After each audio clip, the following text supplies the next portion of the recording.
Watch KJ Diagram. I'm late.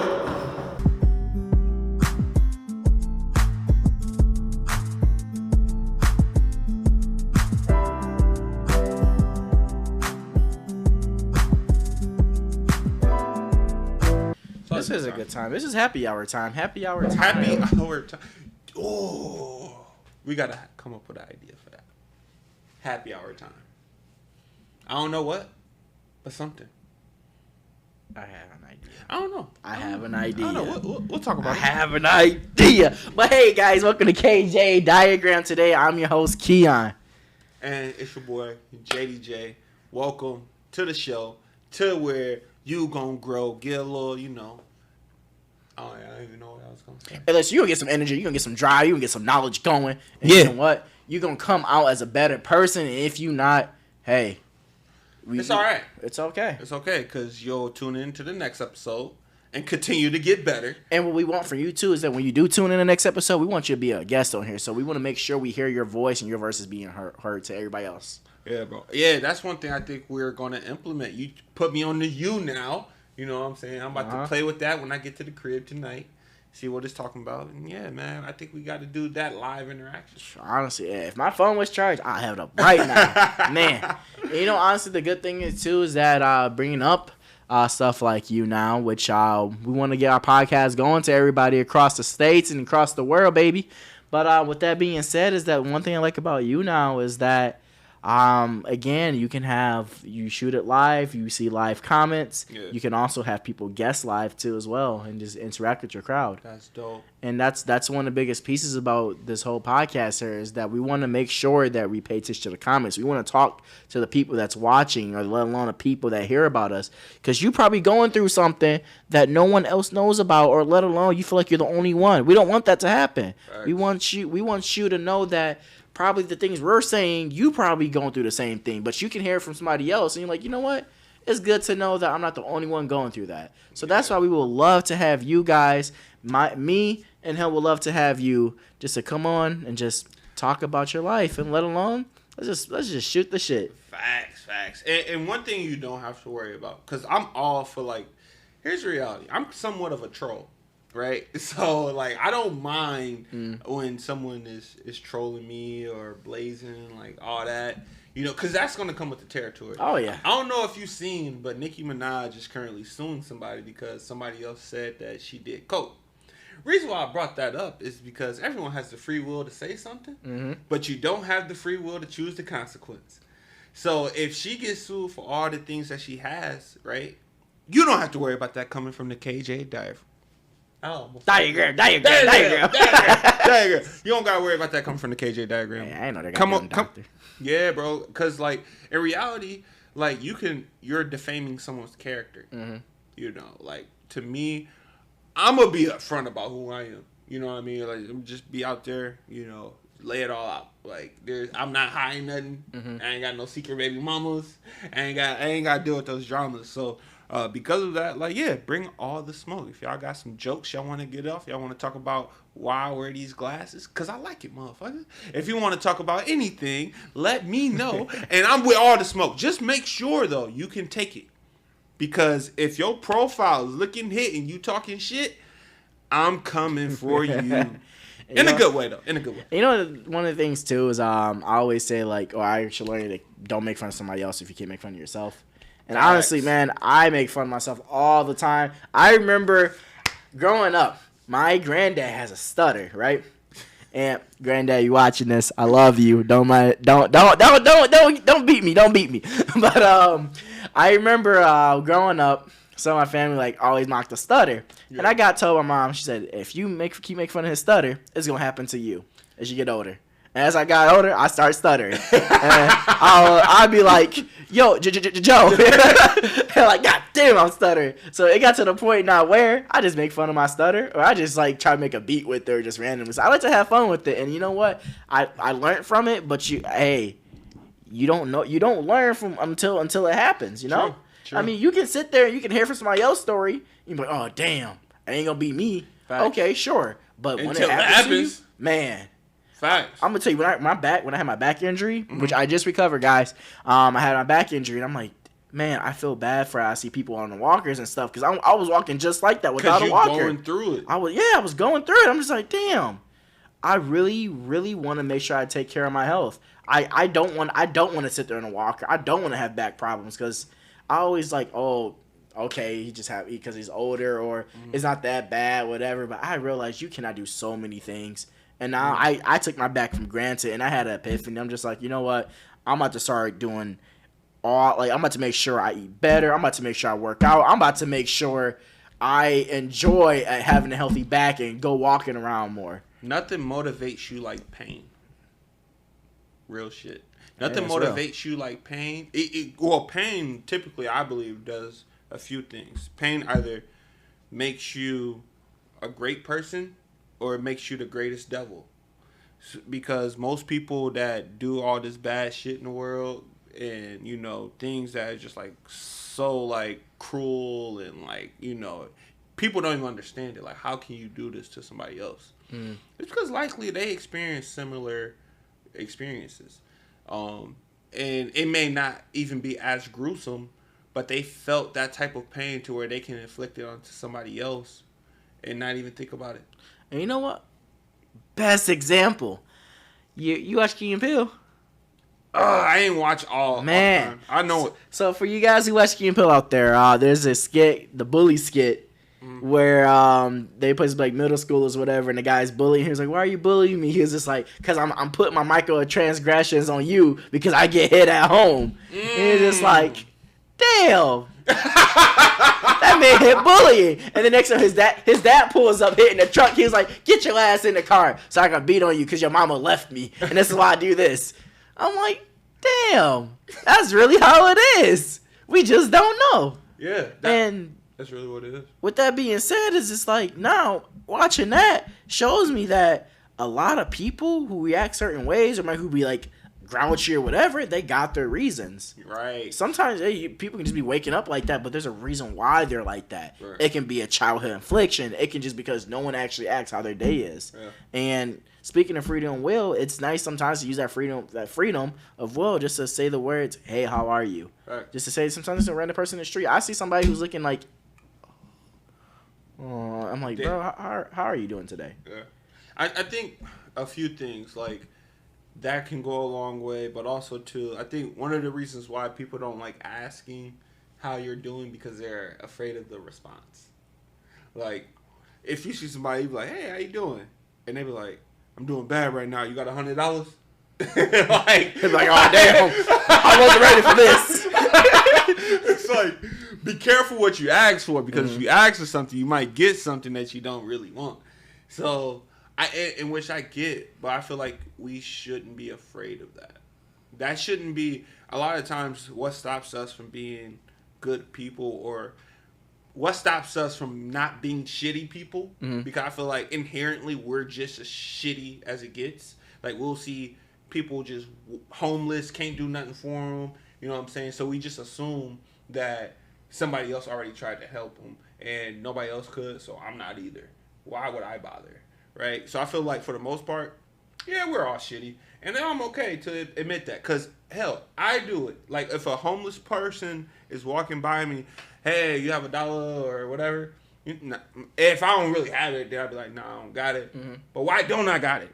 I look at shit differently. At least for me, that's how I hold myself to accountability. Because it's like, at the end of the day, that person is still valued if they have life on this earth. That person still has value, and we treat them as if they don't. And I think the main reason why we do that is because we don't even think about them. We don't even think about the experiences, what they may have gone through to get to this point. We just see a homeless person. And you know why? It's because we place labels on things. And having labels on things, it completely changes things. Like, okay, I want to talk to this person because he's known as a crackhead. Why is he a crackhead? Yes. Why is he homeless? Why is he known as being mean? Yeah. Again, it's a label, and once everybody know the common label for that person, we just want to stay away. We want to shy away. We don't want to know why. We don't want to ask. We don't want to dig deep. We don't want to figure out. Because here's the thing is, like, again, as you say, like we don't want to ask like, "How are you doing?" Yeah. It's because we want to hear answers that we're comfortable hearing. Yes. But if I hear you, if I ask how you doing, so I'm doing bad. I want to just end everything. It's like, damn, I don't know what to say. Like, huh? I know what I think I can say, but I just don't feel like I want to be in this position right now because I'm uncomfortable. Yes. And that's the thing where if we're uncomfortable, we don't want to handle situations. Which I get it. I definitely get it. I get if you don't want to take that route. Mm-hmm. I'm just saying that's a mindset of a shitty person, and I can identify that with myself. So if I can identify that with myself, then I feel like other people can hold themselves accountable. Because why can't you spark a conversation with a random homeless person? And you know what? As a saying we got going, it says if you ain't growing, where you going? And with that being said, I want to just go from right there. So if you ain't growing, where you going? Where are you growing where you don't want to sit there and get your comfort zone? Where are you growing where you don't want to sit there and figure out what's wrong? Yeah. You're not going anywhere. Again, you don't want to sit at your comfort zone, so now you want to sit and park. Yeah. And we use this metaphor before in our conversations off the podcast is park. Park is just the same thing as being depressed. Like, you don't know where to go. You don't know how to make that change. You're just constantly just going straight. You're just going straight, and you don't know any other path. Right. Because this path right here, you're comfortable with. You know where it's at. It doesn't matter if it's a sad path, angry path. You're just comfortable. You know where it takes you. Yes. So, like, you playing a game. You know you got to do the dishes, but you know if you play the game, you're going to be happy all day. Or mad, whatever, but you're enjoying that mood boost. But you know you got to stay out your comfort zone and stop being happy to go do some dishes. Now, what are you doing? Yeah, and I think a lot of that aligns with perspective, right? So, for example, my wife, like, she's been on my case about doing laundry, and and what I mean by doing laundry is because she mainly does it, but she works full time just like I do, right?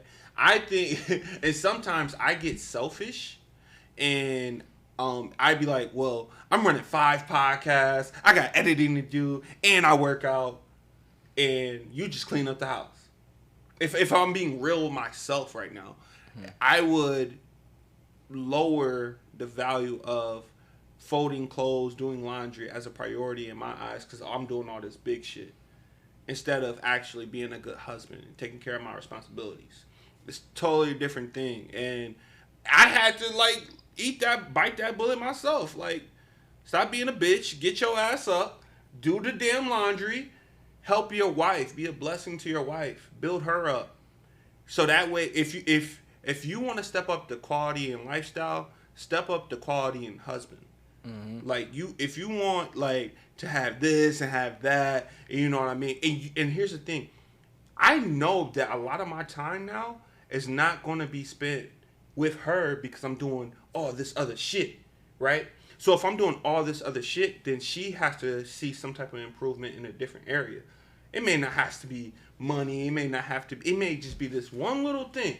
If I do this one little thing, if I just put up the laundry, I'll have peace in my house. And you know what's crazy? You know what's crazy, bro?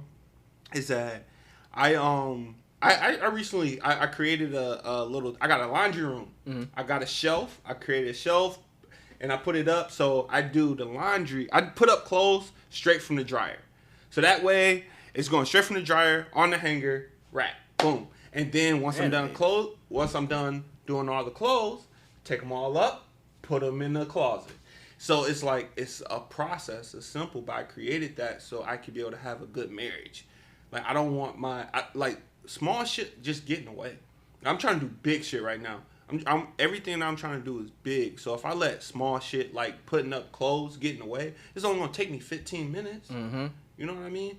So it's like, that shit got to get out the way. You gotta rise to the occasion. If you want to level up in this world, don't just level up and forget the qualities of being a good husband. So, like, I feel like a lot of people need to embrace that. Don't run from it. Like, you know, a lot of us, we want to complain about our situations. Well, my wife is complaining about this. My wife is complaining about that. Like, bro, rise to the fucking occasion. Like, if you really trying to be great, if you're not trying to be great, you want to be complacent, cool. All you, bro. Like, if you just want to stay the same, you don't want to grow, you don't want to change. And matter of fact, a lot of the times, bro, us as husbands, we want to change so much shit about our wives right now. Like, there's so much shit that I would love to change about my wife, but why would I try to change her if I can't just execute a simple task? Right? I got to be the leader. I have to be the one that actually executes the change, that starts putting up clothes, that starts doing small shit. So you know what that does? I have influence with my wife, right? And if I am being a good husband, doing the things that she needs me to do, making her feel better, guess what? More than likely, the things that I have requests for her, she's going to do, right? Because she's going to follow suit. That's just the reality in our marriage, right? I'm not saying that's going to work like that for everyone, but for the most part, it's communication. We're just communicating. Like, she's like, yo, if you did this, it'll make my life easier. Why wouldn't I want to make her life easier? Yeah. You know what I mean? So it's like when we look at it, and if you're not growing, if you're not growing where you're going, you have to sometimes fight through the pains of, damn, I don't feel like doing this shit. Because that's really where a lot of the shit comes from, is I just don't feel like doing this shit. And then that's when we hit into procrastination area as well. And you know what? Before I want to further go into procrastination, I for sure want to cut to a quick commercial break here. And you know what? Real fast, I want to tell you guys again, if you ain't growing, where are you going? Let's go to this commercial break. Let's come back strong. You sit on the couch, on your phone, trapped in your head, you're thinking with the thoughts of, what am I doing with my life? Where am I going? I have no energy to do this. If you ain't growing, where you going? Get off TikTok. Get off Instagram. Go ahead and tune in. Get this energy. Let's go. Let's get up and share our problems. If you ain't growing, where you going? KJDiagram. I said if you ain't growing, where you going? Go watch now.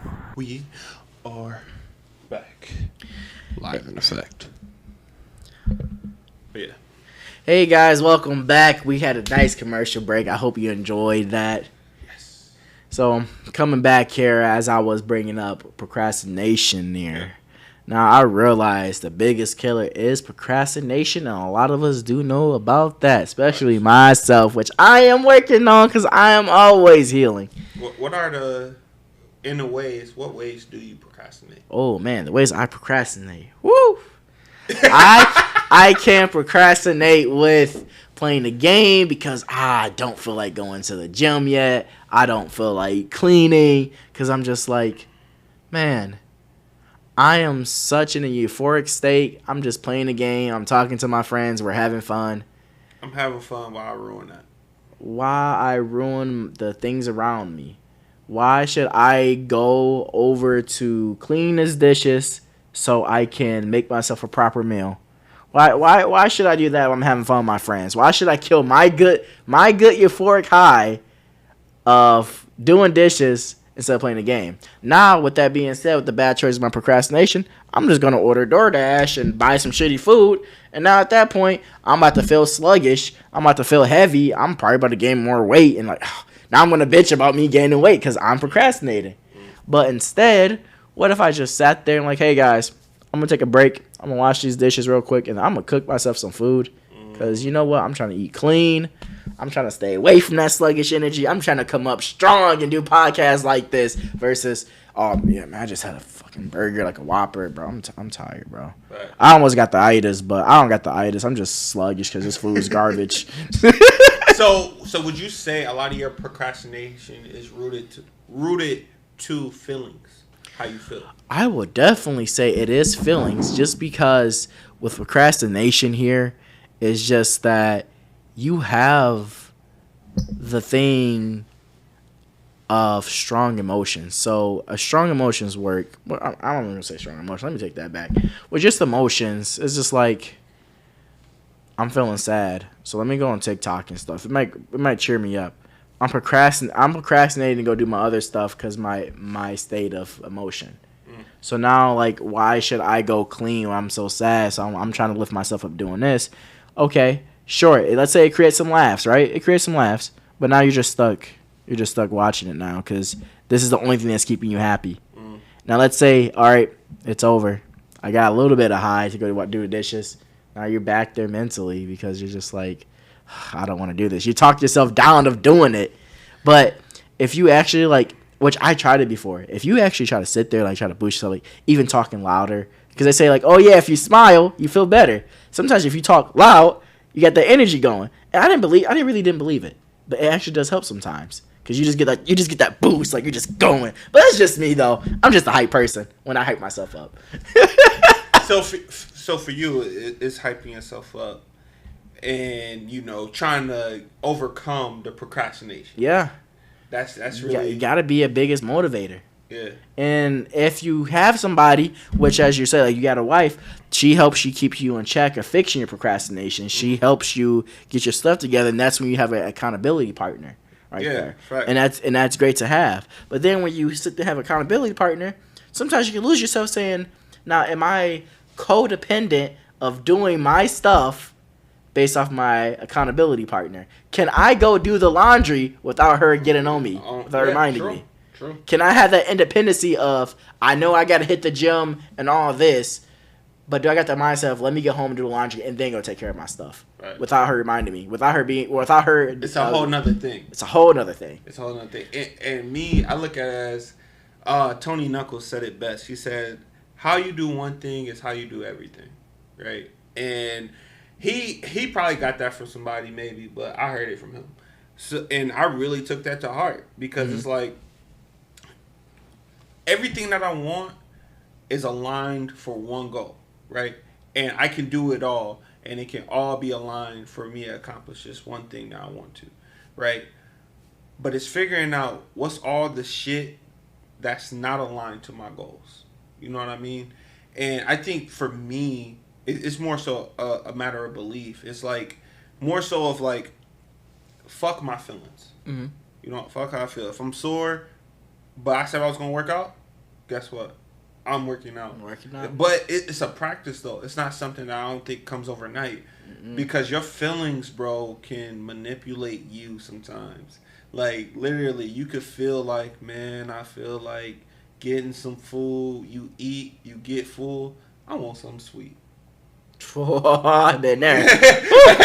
Keep going on that. But seriously, it's like your feelings will fuck you over. Your feelings doesn't have your best interests at heart. They don't. Your feelings are now. Don't get me wrong. You can enjoy your feelings, but at the end of the day, you have to be in control of your feelings, not your feelings in control of you. I think what happens is that a lot of people believe that their feelings are aligned to their goals, and it's not. It's not, because if you have any real goals, like goals that's like serious and that you can accomplish, and things that you even accomplish, you have to really like. I didn't feel like doing half the shit to accomplish that. Yeah. Like, feel doesn't necessarily I don't believe feeling is involved in the equation of success. Feeling can get in the way of your success because now I don't feel like doing that right now. Now I don't feel like. And it becomes a thing where you watch your mouth where you like, damn, I sure do say I don't feel a lot. Like, I've said that to myself. I'm like, I'm sure saying I don't feel like, if I ever catch myself, like a yes train, you can get in a feel like train. And with that being said, with that feel like train is that when we use words, it passively messes with us. We don't think about it. We really don't think about it. Because you can constantly say, I hate this. You can say once a day about the same thing. Yeah. And it slowly makes you dislike it more. Every single time. Yeah, more. If you don't say it as much, you might feel the same, but it's not as strong. Because it's like you're manifesting it when you say the word. Exactly. You just put more energy and more power into it. Because now, why should you do it? You hate it all the time. You hate it all the time. You don't have no purpose for it. Mm-hmm. You know what I mean? It's just, I got to do it. But it's having that negative mindset towards anything that you do. Like I said, how you do one thing is how you do everything. So if I have that thought towards, putting up laundry, what about if I need to shoot episode 10 on season 2 of the K&J podcast and I don't feel like doing it? I just don't feel like it.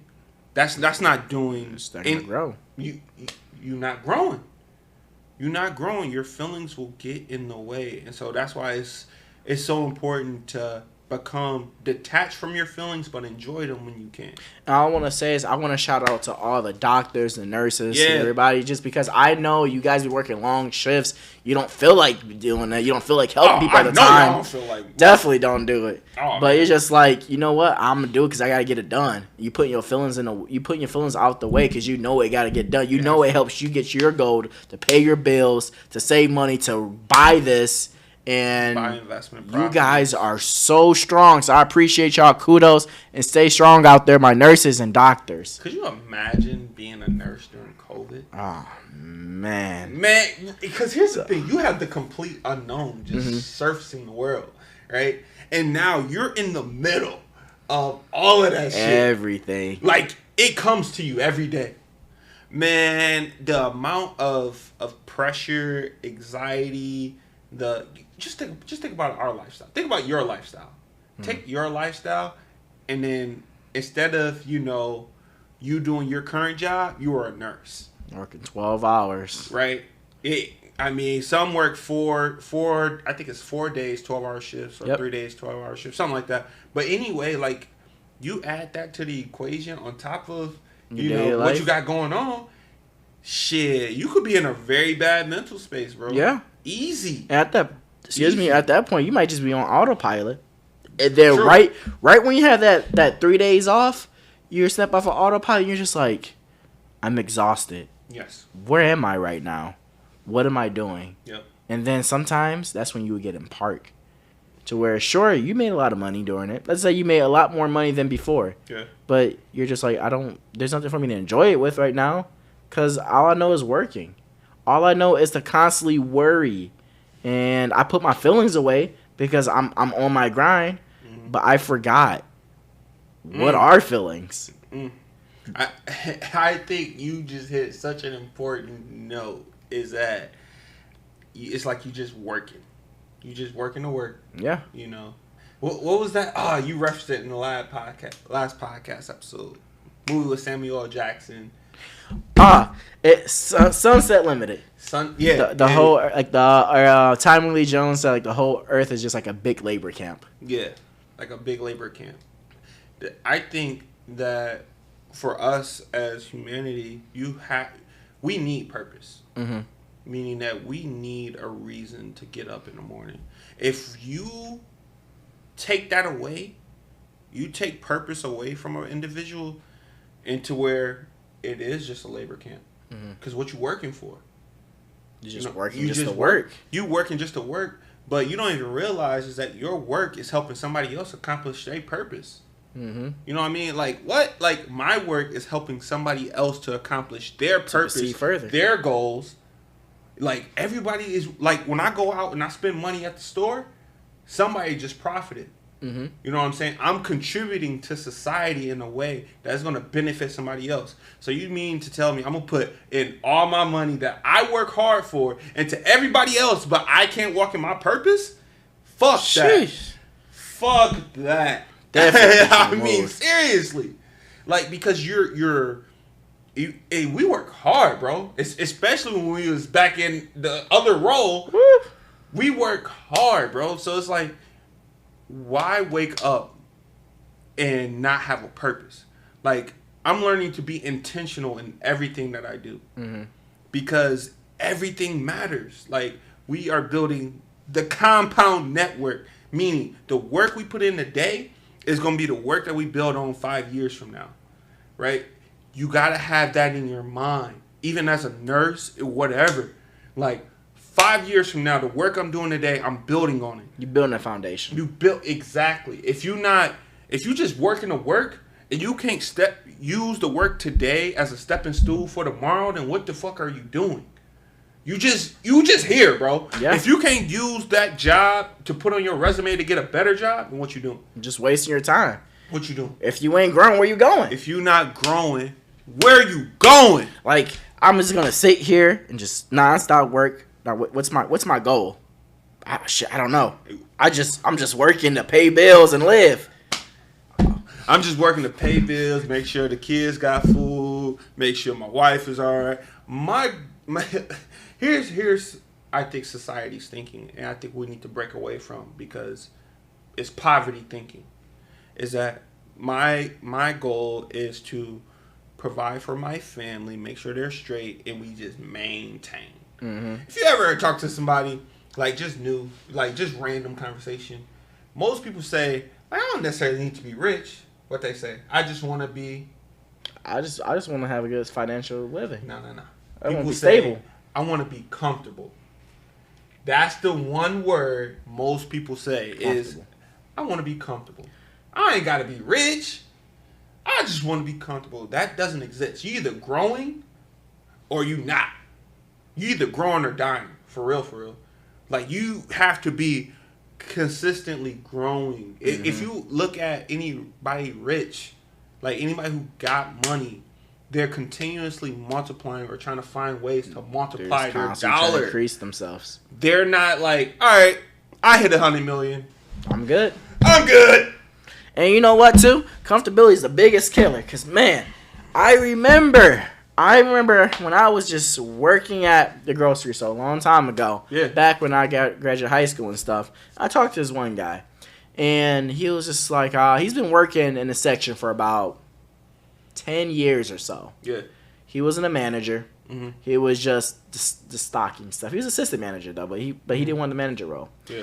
And I asked him, after about like 3 years later, when I started working at our new job, I asked him, I said, how you doing? He said, I've been doing good. He said, I seen you, like, you got big, you're doing much better. I said, yeah, I am. He said, that's good for you. I asked him, I said, hey, how come you still work here? He says, honestly, it's because I'm comfortable. I said, what do you mean? He said to me, I'm comfortable because I know how much I'm getting paid. I know how much I bring food to my kids' table, how much they can eat, what they can get. I said, what about vacation? You go on vacation? He said, I try to go here and then when I can afford it. But see, you're not, like, you got all these years of experience. You can go to a different job and make probably way more because you're loyal to a company. Yeah. You got the experience to do other stuff, but you don't. Yeah, you're not loyal to them because they just like, okay, he's just here. He ain't that important to us. But the thing is, he doesn't want to move is because he knows what they're giving him, and he's afraid.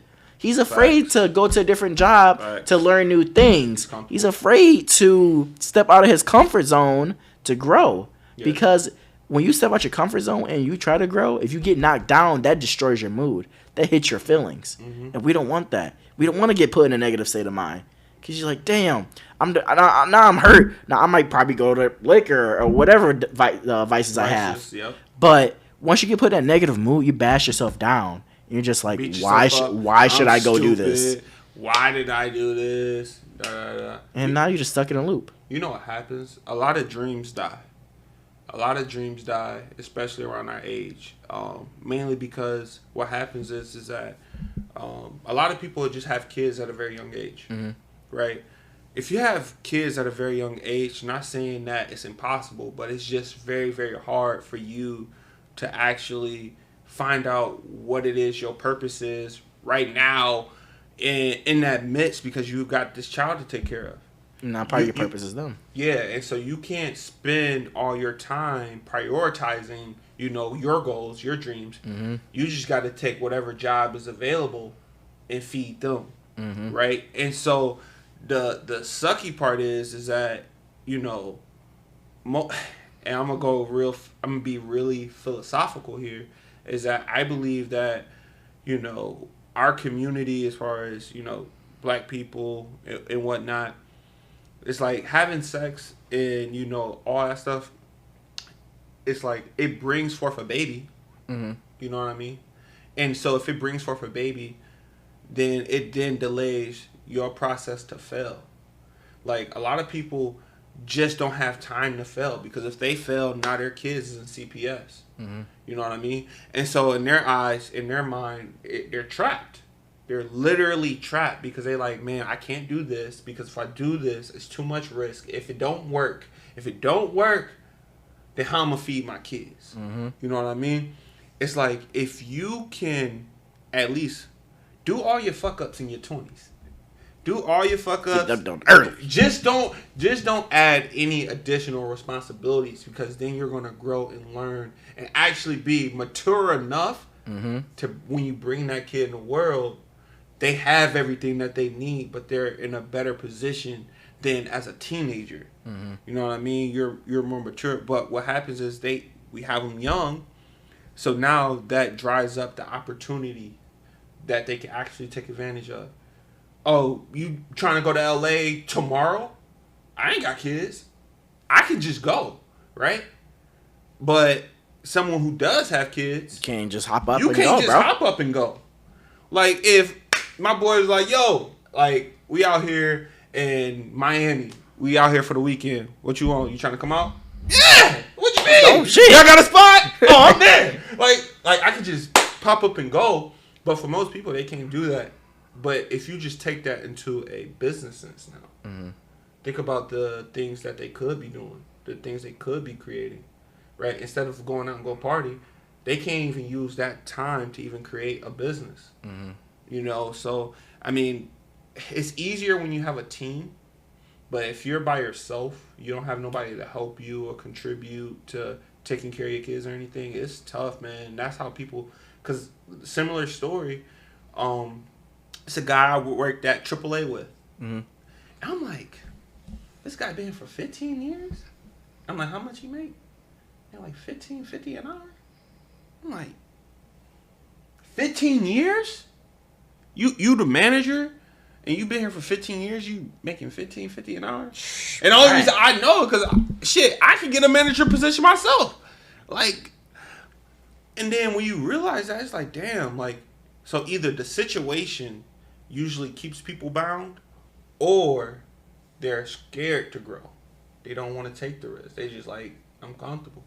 I know what my check gonna be. Yeah, because it's just like, honestly, I even thought of past situations myself before when I had like my old previous places. I was just like, man, my old job, I'm like, I know how much I make, and this is my rent.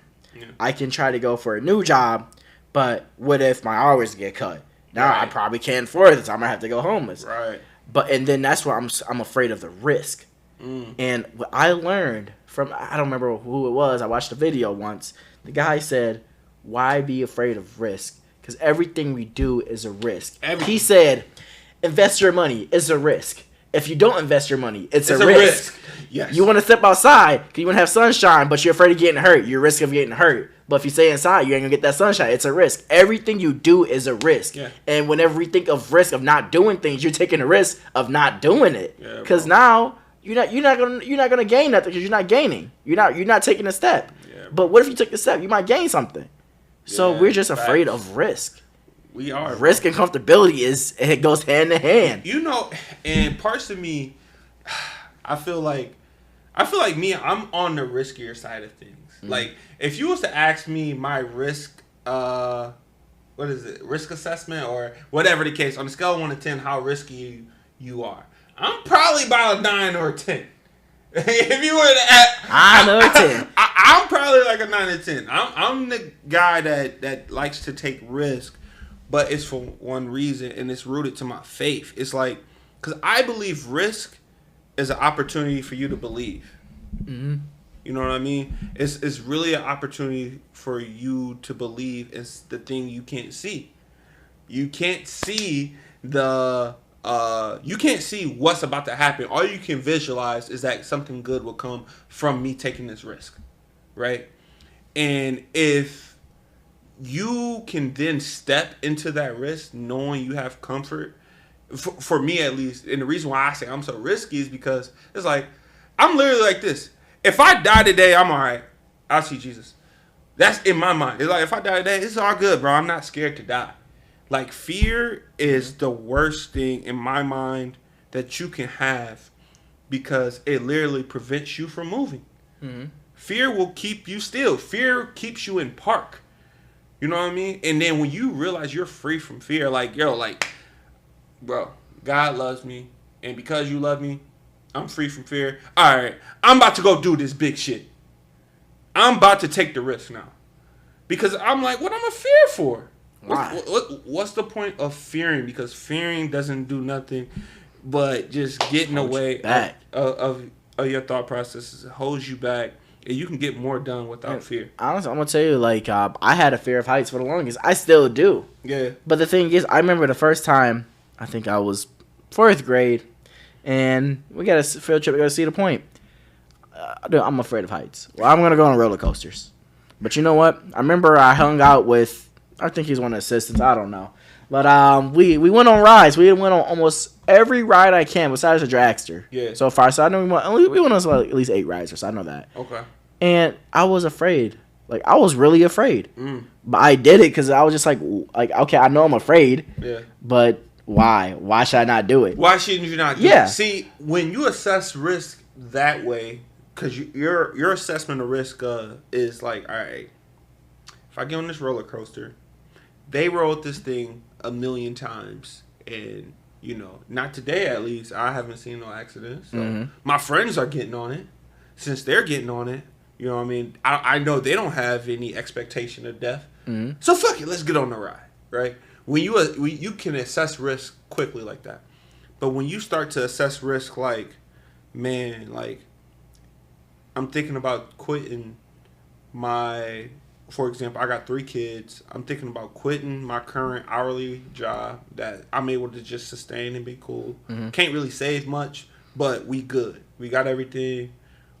Or take this position to where it's salary plus commission, but the salary is lower than my hourly, but it's commission. I can make it. And I can like really make a lot of money. But it's depending on my ability to actually sell, right? The risk is that who says you're a good salesman? The risk is that like, do you believe in the company and their ability to actually teach you to get results? The risk is like, do I believe in my ability to, you know, do this thing that I have no knowledge about to gain financially to feed my kids in a better way? And can it happen? And can it happen? What do you have to hold on to believe that it can happen? Me and everything that I believe, it aligns to like everything works out for me. You know what I mean? Everything is for my good. Even time. Time is for my good. You know what I mean? Right timing, right everything. It works out for me. Some way, shape, form, or fashion. Now, a lot of the times, it don't look like it head on. Matter of fact, it's close to never looking like the right thing head on. But as I dig deeper, as I keep going, as I keep paying attention and walking, I'm like, damn, this is starting to make sense. Like, I'm going to just tell you, like these cameras and all this right here, bro, like before I had this job, I was taking pictures. I was a photographer for this place called AutoNet. Basically, I took pictures at a dealership. Like, I basically took pictures of cars at dealerships and posted it on their sites. Okay. Right? Huh. I had no idea why I even took that job. That was the most randomest job. I never knew someone who had that job before. Never, bro. But it taught me camera angles. It taught me different shit that I'm using today. You know what I mean? It's like, damn, I'm really walking with a purpose. Even though it looked very cloudy, because I did that job for like 9 months or something like that. So I did it for a good amount of time, but I just didn't know what the purpose was. 5-6 years later, I understand. You know what I mean? And so when I look at shit like that, I'm like, damn, all right, guy, you really with me. Like, you really are structuring me like, you really are giving to me in a way I never could imagine. And so, like, when you can walk and be able to have confidence and be able to know who you are, you can take those risks. You can take those risks because it's like, fuck it. If I die, cool. I get to be that. Fuck it. And you know what the thing is with risk, it comes with confidence. Because as you said, like getting a commission piece, it's just like if you sit there and try to boost yourself up, and you like just like you don't think you can. You know that again you don't know. You go into the unknown. Yeah, you're going into the unknown. If you can have your accountability partner, or even yourself, just boost yourself up with confidence as much as possible. You just know, like, hey, it might be rough, but I know either the big man got my back or I'm going to make sure I'm going to provide for my kids or for myself. You use your goal as your confidence. And if you don't have a goal, you better create a goal. You better create a reason why you're going to do good. You got to create goals. You can sit here. You can have a good bad. You can have one bad month once you start. As soon as you start, you got a bad month. You're like, damn, how am I going to afford this stuff? I only got enough money for this. Okay, Yeah. I got enough money to only feed the kids. Got it. All right. Wait, this is what I'm gonna do. I'm gonna sit here and make a game plan. All right. This is my plan. I hope it execute. But what can I do to make it better? Let me see if I can learn from my peers. Let me see if I can learn from the others. Because I know risk is here, but what can I do to help mitigate the risk? Yes. What can I do to make it to where I can make this risk a lower risk? Because now I know I'm going to the unknown, but what can I do help to clear that fog? Right. Can I make it a little bit less? Can I make it a little bit visible for me? Because if I can see a little bit visibility versus complete fog, I got confidence. Yeah, it's also too. It's about your effort.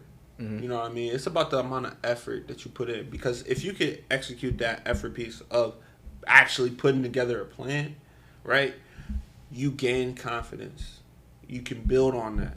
Because it's like, if you don't really have anything to build on, then it's like, what the fuck? What am I building? What am I doing? You know what I mean? So if you just have a plan, you ain't gotta have no money. You ain't gotta have shit. Literally, if you just got a piece of paper and a pencil and just start writing what the fuck you want to get done, and then like for me, bro, I'm like, bro, then at that moment, go in prayer, boom, execute, say a prayer, and then believe it's done. You know what I mean? And then literally in all your actions, walk out that belief. And the thing is, I also want to pitch on that is that even if you have all these efforts, it goes down, you feel like it didn't matter because it still failed. Here's the thing. Take that situation and learn from it, because you can say, look back at that call, look back at that conversation, that event you had. You see where you grew, where you lost. Okay, this is why I wasn't doing good, because this happened. Okay, how can I learn, prevent this situation? Let me replay it in my head. Let me see why they went this way. Let me see why I went this way. Why did I say that? You learn from it, because now you're going to slowly take away that risk. You're going to learn to get better. You're going to improve, because everybody is going to fail. Because nowadays, a lot of stuff we see, especially people around my age of the 20s, is that we see people our age on TikTok, Instagram becoming famous because they got OnlyFans, because they became viral. We're just like, damn, I'm 22 years old. I'm not doing nothing in my life. I'm just here. So easy and they're to be rich. discouraged by It's so easy. Else's success. So easy, and that's where we get lost right there, because we see other people's winnings in their life, but we're not focused on ours and wanting to improve it. Yeah. And you know what? What I like to look at is that if you see somebody like they're doing great, you be like, I wonder how they were doing great. Maybe look up how they did great, and then try to follow in their footsteps. Yeah. Try to follow in their footsteps. But however, if you're following their footsteps, learn what you can do to create your own path within that step. Yeah, you gotta, in a way, when you walk in with a kind of not an attitude, but like a focus. When you're walking with a focus, you can get tunnel vision, which I believe is perfectly okay. And that tunnel vision is meaning that you know exactly what the destination is. It's a lot of shit that got to get done between here and the destination. If you can backtrack and mark it and write that shit down, okay, what are the effort pieces I can put down to get to that destination? Because granted, if I put all the effort in and I don't get there, it's okay. Ain't no big deal. It's not the end of the world. I still have time on my side, right? As far as in my thinking. But if you put in all the effort and you do get the results that you want, or matter of fact, the results were better than what you anticipated it to be, the next thing you know, it compounds. Because guess what? You're going to do it again. You're going to set a new goal. You're going to see new heights. It's like, damn, I did it. Like, oh, snap. Like, dang, like we really executed the plan. Like we had a plan, laid it out, executed, it got done. It didn't get done in the fashion, the visuals that we thought, but the shit got done. Got done too. It got done. So then you build on that. You know what I mean? It's like a lot of times you just gotta accomplish one goal, and that right there it can boost your confidence right there.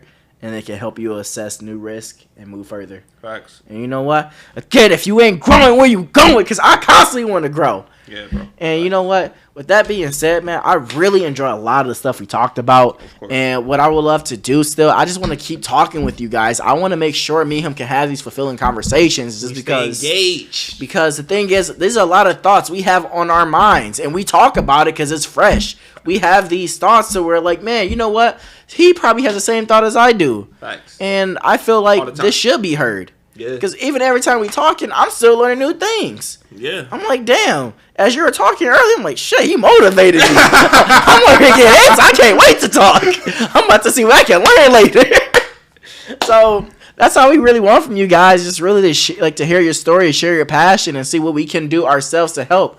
And we're not here to tell you where to go. We want you to sit here and to see what can you learn from it. See, to show that you're not the only one going through your situations. To know that there's other people that struggles, there's other people that want to grow, there's other people that's procrastinating. Yeah. We all want to have that energy to keep going. Right. So let's go ahead and just start pick up the channel, click subscribe and watch more, and ask the guests. Hit the comment up and just be like, hey guys, you got time for me to guess, and let's work it out, baby. Facts, bro. Tune in to the KJ Diagram. Diagram. Why would you say diagram? It's because he wants to be a doctor after he's talking about nurses and doctor stuff. No. Hey, I think I like Dr. JDJ. Dr. JDJ. I like it. Ugh. I'm not a big fan of titles. We just talked about labels. He's right. All right, guys. It was nice speaking with you. Y'all take care. Hey, we out. I'm gonna wait in. I'm gonna low-key keep that in there. See.